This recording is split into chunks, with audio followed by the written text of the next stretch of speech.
যেটা বাংলাদেশের একমাত্র প্রবাল দ্বীপ বলা হয়। আর আমার হাতে হলো এটা একটা প্রবাল, যেটা ইংরেজিতে বলে কোরাল। তো এই প্রবালটা হলো এরকম অনেক প্রবাল এখানে সেন্ট মার্টিনে পাওয়া যায়। তো সেন্ট মার্টিনে হলো কেন এই প্রবাল পাওয়া যায়, আর প্রবাল আইল্যান্ড বা প্রবাল দ্বীপ যেটা বলা হয় সেটাই বা আসলে কি, সেটার জন্য হলো মূলত এই ভিডিওটা আমি আপনাদের দেখাবো যে কীভাবে একটা প্রবাল আইল্যান্ড বা প্রবাল দ্বীপ গঠিত হয়, কোরাল আইল্যান্ড গঠিত হয়, এবং সেটা হলো আমি যতটা সম্ভব বাস্তবে তারপরে আমি দেখানোর চেষ্টা করি। তো প্রবাল দ্বীপ গঠনের প্রথম যে রিকোয়ারমেন্ট বা দরকার যেটা, সেটা হলো সমুদ্র হবে। প্রবালটা হয় সমুদ্রের মধ্যে, এবং প্রবাল দ্বীপগুলো হয় ট্রপিক্যাল যে অঞ্চলগুলো ট্রপিক্যাল, সেই অঞ্চলগুলোতে হলো প্রবাল দ্বীপগুলো বা পৃথিবীর ম্যাক্সিমাম প্রবাল দ্বীপগুলো সেখানে অবস্থিত। তো প্রবাল দ্বীপ আসলে কিভাবে আর সেন্ট মার্টিন প্রবাল দ্বীপ সম্পর্কে আমি কিছু একটা বলবো। তো প্রবাল দ্বীপ গঠনের কিছু থিওরি রয়েছে, এর মধ্যে ডারউইনের থিওরিটা বেশি, প্রথম ডারউইন একটা থিওরি দেয় প্রবাল দ্বীপ গঠন সম্পর্কে। তো সেই থিওরিটাই আমি একটু সংক্ষেপে ব্যাখ্যা করব। তো কোরাল আইল্যান্ড গঠনের পূর্বে সেটা হলো সমুদ্রের মাঝখানে একটি দ্বীপ থাকে, সেটা হলো কি আগ্নেয়গিরির দ্বীপ বা যে কোনো একটা পাহাড় জাতীয় কোনো একটা আগ্নেয়গিরি থাকে সমুদ্রের মাঝখানে। সেখানে এটাকে আমি সেই আগ্নেয়গিরির যে পাহাড়টা আমি ধরে নিলাম, এটা এখানে ধরেন সমুদ্র লেভেল বোঝানোর জন্য আমি এটা বসালাম। এই কাগজটা হলো সমুদ্র পৃষ্ঠ হিসাবে আমি ধরে নিচ্ছি। তো এখানে সমুদ্র পৃষ্ঠ, আর হলো কি এটা এই কাগজের নিচে হলো পানি, গভীর পানি, আর এটা সমুদ্রের পৃষ্ঠ, আর হলো পৃষ্ঠের উপরে দ্বীপটা এইভাবে থাকে, আগ্নেয়গিরির দ্বীপটা এখানে। তো ডারউইন যেই থিওরিটা দিয়েছে সেটা হলো সাবসিডেন্ট থিওরি, মানে হলো কি এই প্রথম ভলকানো যে ইয়েটা থাকে, পাহাড়টা থাকে, সেটা হলো কি সাবসাইড করে, মানে নিচের দিকে চলে যায়। সেই সাবসাইডটা হয় কোনো আপনার জিওলজিক্যাল কোনো কারণে হতে পারে, অথবা অনেক আপনার সমুদ্র পৃষ্ঠের উচ্চতা বলে যে সি লেভেল রাইজ, সেই কারণেও হতে পারে। তো সাবসাইডটা এইভাবে হয়। তো যখন সাবসাইড হয়, তো এটা একটা ট্রপিক্যাল অঞ্চলের মধ্যে হলো কি এরকম একটা ভলকানো পাহাড়, সেটা হলো কি প্রথম যে রিকোয়ারমেন্টগুলো সেগুলো হলো কি এখানে সম্পূর্ণ পূরণ করা পরে, তখন হলো কি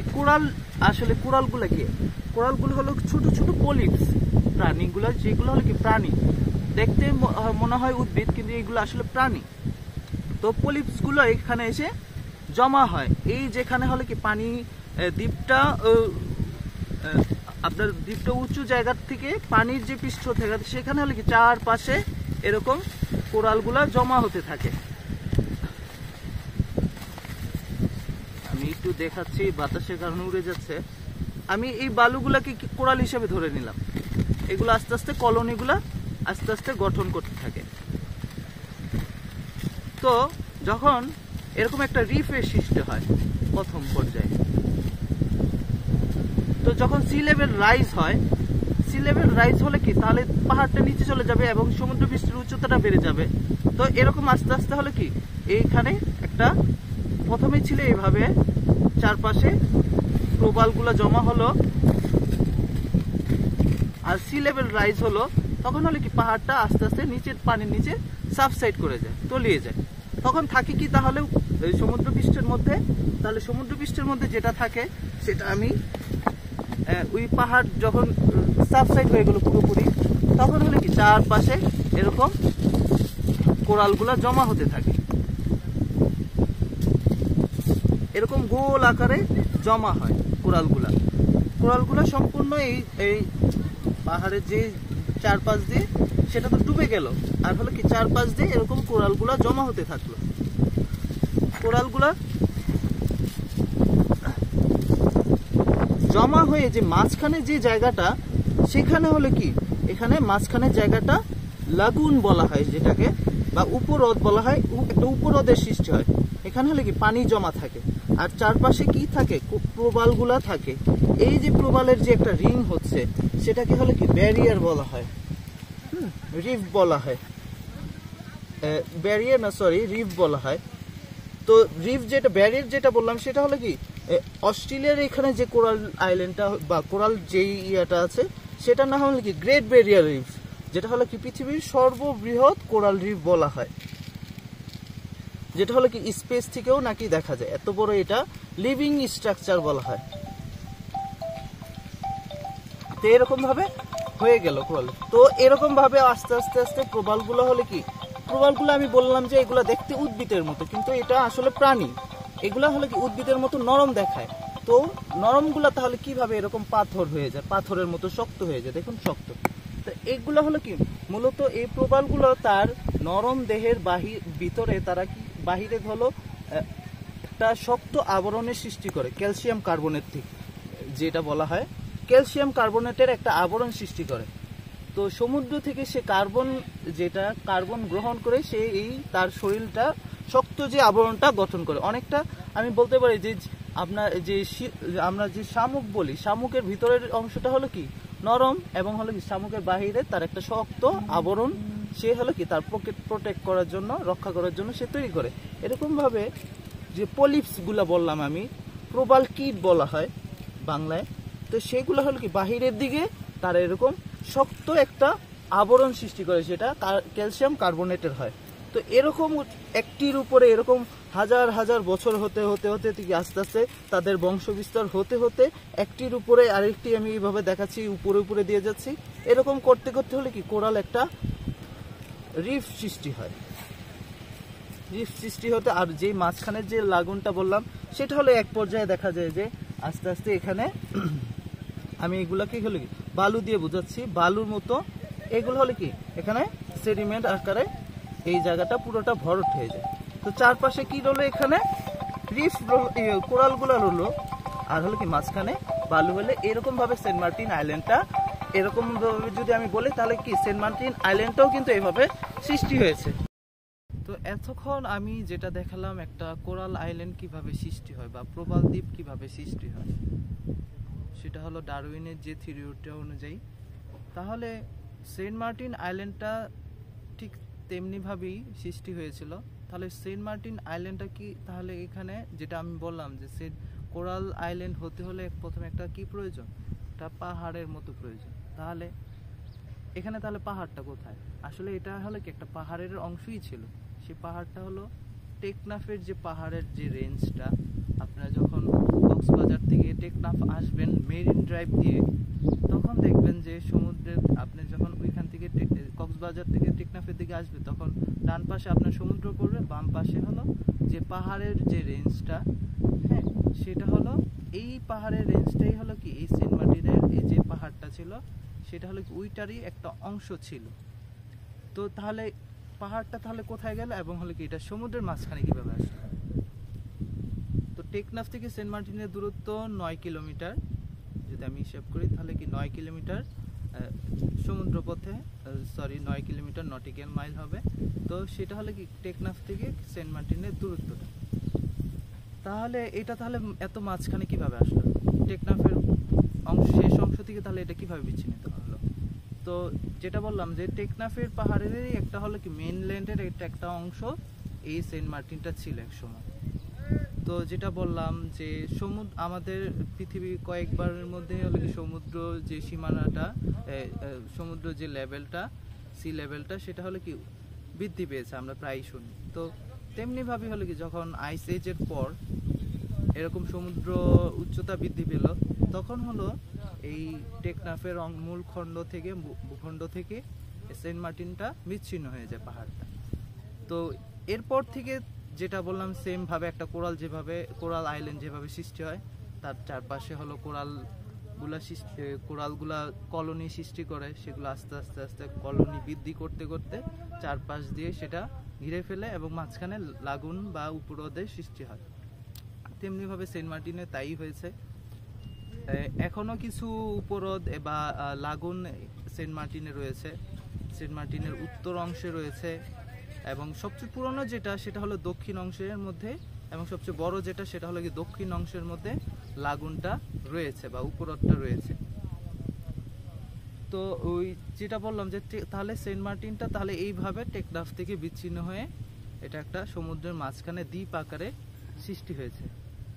তো এতক্ষণ আমি হলো কোরাল সম্পর্কে বললাম, সেটা হলো বোঝা গেল যে এটা সম্পূর্ণ একটা প্রাণী, এবং হলো কি এটা কার্বন যে সাইকেলটা সেটার ক্ষেত্রে খুবই গুরুত্বপূর্ণ ভূমিকা পালন করছে, কারণ তার যে শরীরটা গঠন করছে ক্যালসিয়াম কার্বনেটের, সেটার মূল উপাদান হলো কি অক্সিজেন, আপনার সমুদ্রের পানি থেকে কার্বন ডাইঅক্সাইড সেটা গ্রহণ করে, এবং অ্যাটমসফিয়ার থেকে কি সেটা গ্রহণ করে সে কি করছে তার দেহটা বিল্ট আপ করছে। তো তাহলে বলাই যাচ্ছে যে কার্বন সাইকেলের ক্ষেত্রে বা কার্বনের যেহেতু কার্বন একটা ক্ষতিকর গ্যাস বায়ুমণ্ডলের মধ্যে মানুষের জন্য বা অন্যান্য সব কিছুর জন্য, তাহলে সেটা হলো কি তার কমানোর ক্ষেত্রে কোরালের ভূমিকাটা রয়েছে। তাহলে তো কোরাল আমাদের হলো কি খুবই উপকারীর জন্য, প্রকৃতির জন্য খুবই উপকারী একটা জিনিস।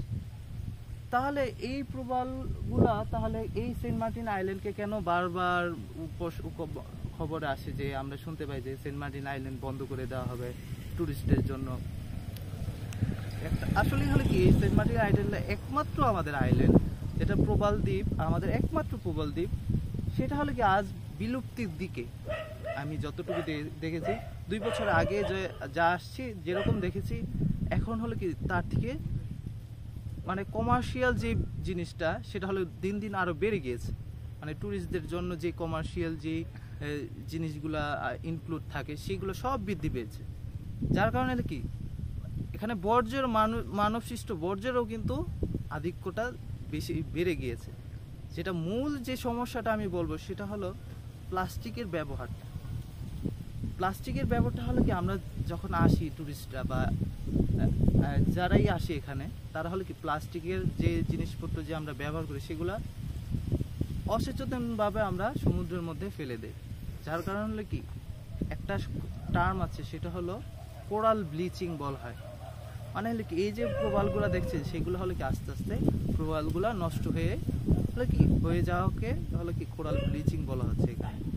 তো কিভাবে এটা হচ্ছে সেটা হলো কি মানুষের এই বর্জ্যগুলো মূলত প্লাস্টিক এবং যে যানবাহনগুলো রয়েছে, ভেহিকেলগুলো রয়েছে, ভেসেলগুলো রয়েছে, সেইগুলোর থেকে নির্গত জ্বালানি বা যাই বলুন সেগুলোর থেকে হলো কি আস্তে আস্তে এই কোরালের ক্ষেত্রে সেগুলো হুমকি, এবং কোরালগুলা এখানে থ্রাইভ করতে পারছে না, টিকে থাকতে পারছে না এইসব মানুষের বর্জ্য, জ্বালানি, প্লাস্টিক এইসব কারণে এই আস্তে আস্তে এই কোরাল আইল্যান্ডের কোরালগুলা আস্তে আস্তে বিলুপ্ত হয়ে যাচ্ছে। এবং হলে কি এইটাকেই বলা হচ্ছে কোরাল ব্লিচিং।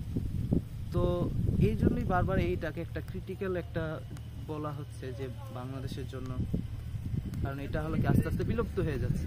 আর এগুলো তো এরম না যে আমি গাছ লাগালাম হয়ে গেল, এগুলো হতে হতে অনেক হাজার হাজার বছর লাগে, এবং হলো কি ন্যাচারাল একটা কন্ডিশন প্রয়োজন, সেটা হলো আপনি চাইলেই কিন্তু সহজে পাবেন না। সেটা হলো কি এটাকে পাওয়ার জন্য একমাত্র উপায় হতে পারে সেটা হলো কি তার নেচারকে, যে প্রকৃতিকে তার নিজের মতো করে বাঁচতে দাও বা প্রকৃতিকে তার নিজের মতো চলতে দাও। যখনই মানুষ সেটার ক্ষেত্রে মানুষ এসে ইনভলভ হবে তখনই হলে কিন্তু প্রকৃতি কিন্তু সেখানে প্রকৃতির মতো থাকতে পারে না, মানুষ সেটাকে অনেক মডিফাই করে ফেলে। তো যেটা বললাম যে এই সেন্ট মার্টিন আইল্যান্ডটা তেমনিভাবে এখন হুমকির মুখে আছে, যার জন্য বারবার আমরা শুনি যে সেন্ট মার্টিন বন্ধ হয়ে যাবে। তো আমরা আপনাদের একটা আমি একটু রিকোয়েস্ট করবো, যেটা আপনাদের জন্য আমাদের জন্য সবার জন্যই, যে আমরা যখন আসবো সেন্ট মার্টিন আইল্যান্ডে তখন ছোট্ট একটা যদি আমি বলি যে আমি শ্যাম্পুর একটা প্লাস্টিক ছিললাম, ওই ছোট অংশটা যাতেও আমি এখানে না ফেলি সেন্ট মার্টিনে, যে কোনো জায়গায় বিচে বলুন, বাসার রিসোর্টগুলো যেখানে আছে সেখানে, কিন্তু আস্তে আস্তে সেগুলো তো এক সময় গিয়ে সমুদ্রেই পড়ে। তো যখন এখানে আসবেন প্লাস্টিকের ব্যবহারের ক্ষেত্রে আপনাদের খুবই কেয়ারফুল থাকতে হবে, আপনাদের সচেতন থাকতে হবে। তাহলে কিন্তু আমাদের এই কোরাল আইল্যান্ডটা আমরা কিন্তু টিকিয়ে রাখতে পারবো না। নাহলে কিন্তু আস্তে আস্তে আমি যেটা বললাম 2 বছরের মধ্যে আমি খুবই চেঞ্জ দেখেছি এখানে। হ্যাঁ, আর এই যে এগুলা দেখছেন যেগুলা, সেগুলো কিন্তু মানে এগুলা হলো মৃত কোরাল। হ্যাঁ, এগুলা দেখেন আপনাদের কোনো কালার কিন্তু দেখে পাচ্ছেন না, শুধু পাথর পাথর দেখা যাচ্ছে। কিন্তু কোরালের সৌন্দর্য যদি আপনারা দেখেন, আপনারা হয়তো বা ফাইন্ডিং নিমো মুভিটা দেখেছেন, সেটা হলো কি ওই কোরাল আইল্যান্ডের ওইখানেই কিন্তু তারা কোরাল রিফের মধ্যেই কিন্তু ফাইন্ডিং নিমোর যে ওরা ছিল, ওরা কিন্তু ওইখানে বাস করতো। তখন ওইখানে আপনারা দেখেছেন হয়তো বা এইভাবে যদি আপনারা সার্চ করেন দেখবেন যে কত